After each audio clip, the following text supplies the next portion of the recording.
The Secret Garden by Frances Hodgson Burnett. Chapter 9. The Strangest House Anyone Ever Lived in. It was the sweetest, most mysterious-looking place anyone could imagine.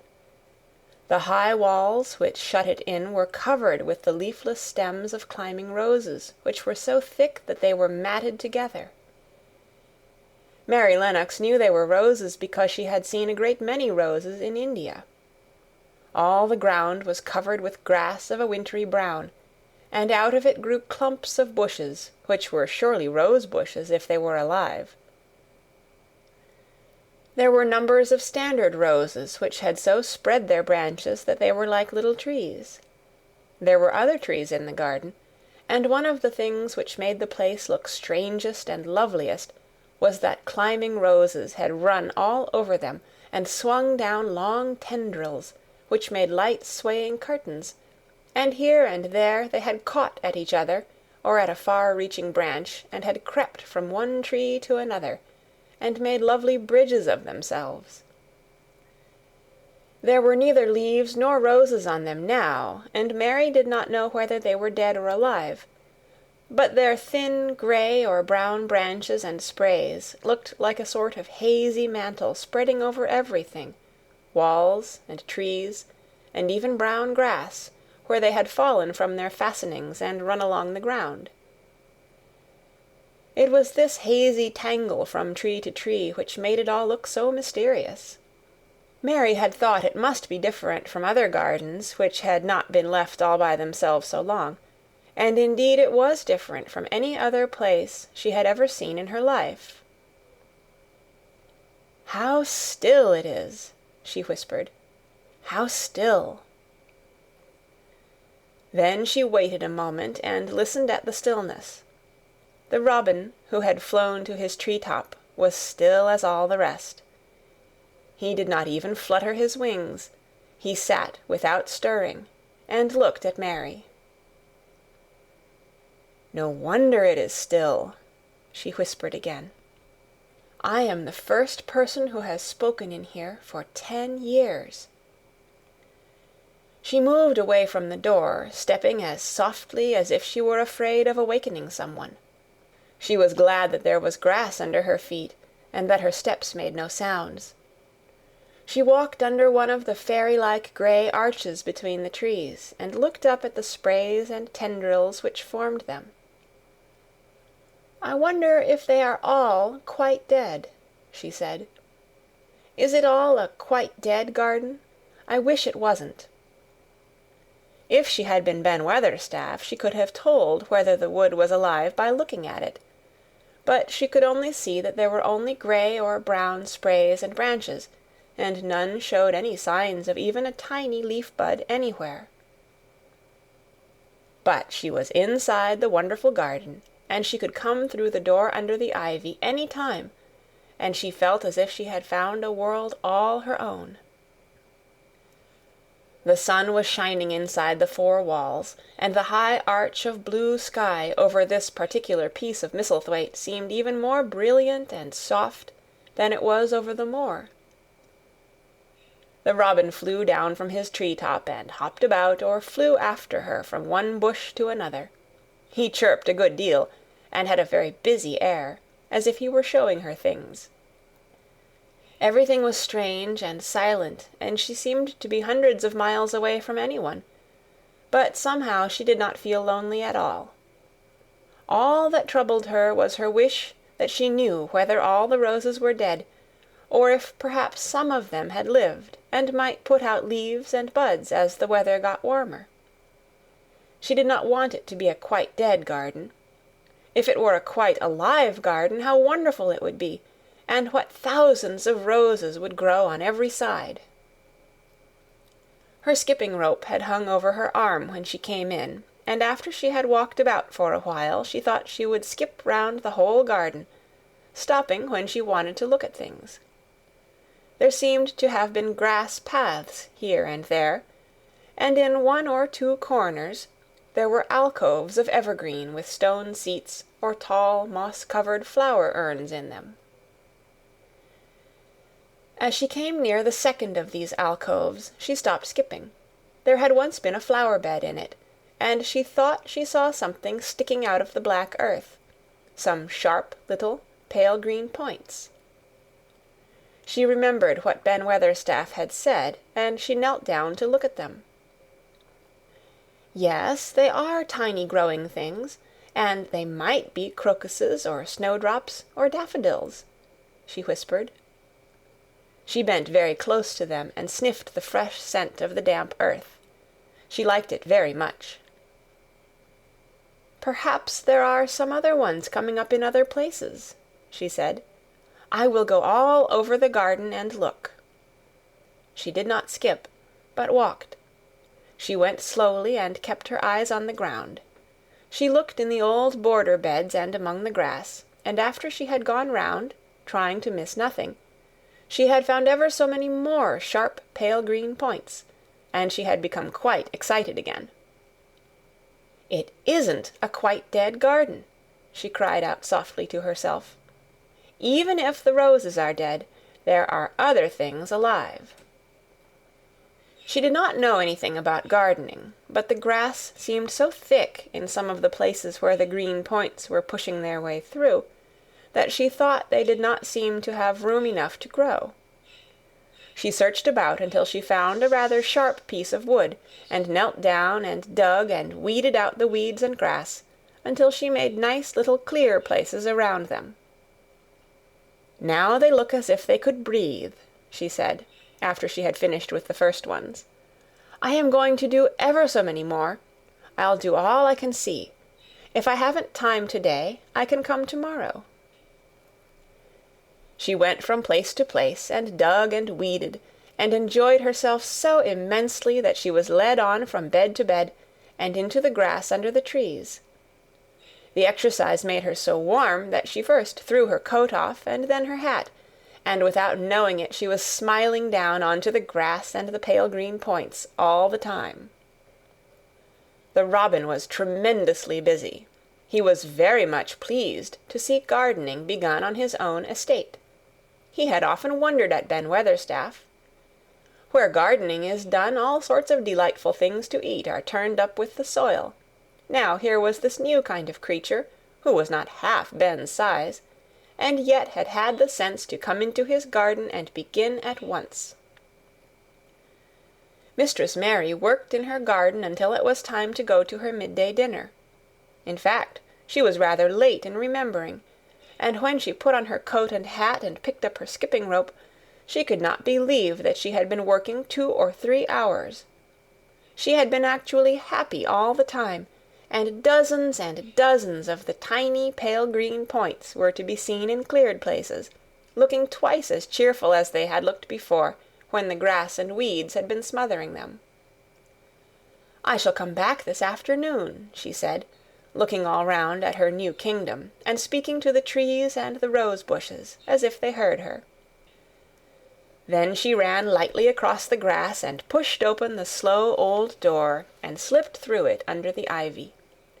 She had such red cheeks and such bright eyes, and ate such a dinner that Martha was delighted. 2 pieces o' meat and 2 helps o' rice puddin', she said. Mother will be pleased when I tell her what the skippin' rope's done for thee. In the course of her digging with her pointed stick, Mistress Mary had found herself digging up a sort of white root, rather like an onion. She had put it back in its place and patted the earth carefully down on it, and just now she wondered if Martha could tell her what it was. Martha, she said, what are those white roots that look like onions? They're bulbs, answered Martha. Lots of spring flowers grow from 'em. The very little ones are snowdrops and crocuses, and the big ones are narcissuses and jonquils and daffydowndillys. The biggest of all is lilies and purple flags. They are nice. Dickon's got a whole lot of 'em planted in our bit o' garden. Does Dickon know all about them? asked Mary, a new idea taking possession of her. Our Dickon can make a flower grow out of a brick walk. Mother says he just whispers things out o' the ground. Do bulbs live a long time? Would they live years and years if no one helped them?" inquired Mary anxiously. "They're things as helps themselves," said Martha. "That's why poor folk can afford to have 'em. If you don't trouble 'em, most of 'em'll work away underground for a lifetime, and spread out and have little uns. There's a place in the park woods here where there's snowdrops by thousands. They're the prettiest sight in Yorkshire when the spring comes. No one knows when they was first planted." "I wish the spring was here now," said Mary. "I want to see all the things that grow in England." She had finished her dinner and gone to her favorite seat on the hearthrug. I wish I had a little spade," she said. "Whatever does thou want a spade for?" asked Martha, laughing. "Art thou going to take to diggin'? I must tell mother that, too." Mary looked at the fire and pondered a little. She must be careful if she meant to keep her secret kingdom. She wasn't doing any harm, but if Mr. Craven found out about the open door he would be fearfully angry, and get a new key and lock it up for evermore. She really could not bear that. "This is such a big, lonely place," she said slowly, as if she were turning matters over in her mind. "The house is lonely, and the park is lonely, and the gardens are lonely. So many places seem shut up. I never did many things in India, but there were more people to look at, natives and soldiers marching by, and sometimes bands playing, and my ayah told me stories. There is no one to talk to here except you and Ben Weatherstaff, and you have to do your work, and Ben Weatherstaff won't speak to me often. I thought if I had a little spade, I could dig somewhere as he does, and I might make a little garden, if he would give me some seeds." Martha's face quite lighted up. "There now," she exclaimed, "if that wasn't one of the things Mother said. She says, 'There's such a lot of room in that big place, why don't they give her a bit for herself, even if she doesn't plant nothin' but parsley and radishes? She'd dig and rake away and be right down happy over it.' Them was the very words she said." "Were they?" said Mary. "How many things she knows, doesn't she?" "Eh," said Martha, "it's like she says, a woman as brings up 12 children learns something besides her ABC. Children's as good as 'rithmetic to set you finding out things." "How much would a spade cost, a little one?" Mary asked. "Well," was Martha's reflective answer, "at Thwaite village there's a shop or so, and I saw little garden sets with a spade and a rake and a fork all tied together for 2 shillings, and they was stout enough to work with, too." "I've got more than that in my purse," said Mary. "Mrs. Morrison gave me 5 shillings, and Mrs. Medlock gave me some money from Mr. Craven." "Did he remember thee that much?" exclaimed Martha. "Mrs. Medlock said I was to have 1 shilling a week to spend. She gives me one every Saturday. I didn't know what to spend it on." "My word, that's riches," said Martha. "Thou can buy anything in the world thou wants. The rent of our cottage is only 1 and 3pence, and it's like pullin' eye teeth to get it. Now I've just thought o' something," putting her hands on her hips. "What?" said Mary, eagerly. "In the shop at Thwaite they sell packages o' flower seeds for 1 penny each, and our Dickon he knows which is the prettiest ones, and how to make 'em grow. He walks over to Thwaite many a day just for the fun of it. Does thou know how to print letters?" suddenly. "I know how to write," Mary answered. Martha shook her head. "Our Dickon can only read printin'. If thou could print, we could write a letter to him, and ask him to go and buy the garden tools and the seeds at the same time." "Oh, you're a good girl!" Mary cried. "You are, really. I didn't know you were so nice. I know I can print letters if I try. Let's ask Mrs. Medlock for a pen and ink and some paper." "I've got some of my own," said Martha. "I bought 'em so I could print a bit of a letter to Mother of a Sunday. I'll go and get it." She ran out of the room, and Mary stood by the fire and twisted her thin little hands together with sheer pleasure. "If I have a spade," she whispered, "I can make the earth nice and soft, and dig up weeds. If I have seeds and can make flowers grow, the garden won't be dead at all. It will come alive." She did not go out again that afternoon, because when Martha returned with her pen and ink and paper, she was obliged to clear the table and carry the plates and dishes downstairs, and when she got into the kitchen Mrs. Medlock was there and told her to do something, so Mary waited for what seemed to her a long time before she came back. Then it was a serious piece of work to write to Dickon. Mary had been taught very little because her governesses had disliked her too much to stay with her. She could not spell particularly well, but she found that she could print letters when she tried. This was the letter Martha dictated to her. "My dear Dickon, this comes hoping to find you well as it leaves me at present. Miss Mary has plenty of money, and will you go to Thwaite and buy her some flower seeds and a set of garden tools to make a flower bed. Pick the prettiest ones and easy to grow, because she has never done it before and lived in India, which is different. Give my love to Mother and every one of you. Miss Mary is going to tell me a lot more, so that on my next day out you can hear about elephants and camels and gentlemen going hunting lions and tigers. Your loving sister, Martha Phoebe Sowerby." "We'll put the money in the envelope, and I'll get the butcher boy to take it in his cart. He's a great friend o' Dickon's," said Martha. "How shall I get the things when Dickon buys them?" "He'll bring 'em to you himself. He'll like to walk over this way." "Oh!" exclaimed Mary. "Then I shall see him. I never thought I should see Dickon." "Does thou want to see him?" asked Martha suddenly, for Mary had looked so pleased. "Yes, I do. I never saw a boy foxes and crows loved. I want to see him very much." Martha gave a little start, as if she remembered something. "Now to think," she broke out. "To think o' me forgetting that there, and I thought I was going to tell you first thing this morning. I asked Mother, and she said she'd ask Mrs. Medlock her own self." "Do you mean—" Mary began. "What I said Tuesday. Ask her if you might be driven over to our cottage some day, and have a bit of Mother's hot oat cake, and butter, and a glass of milk."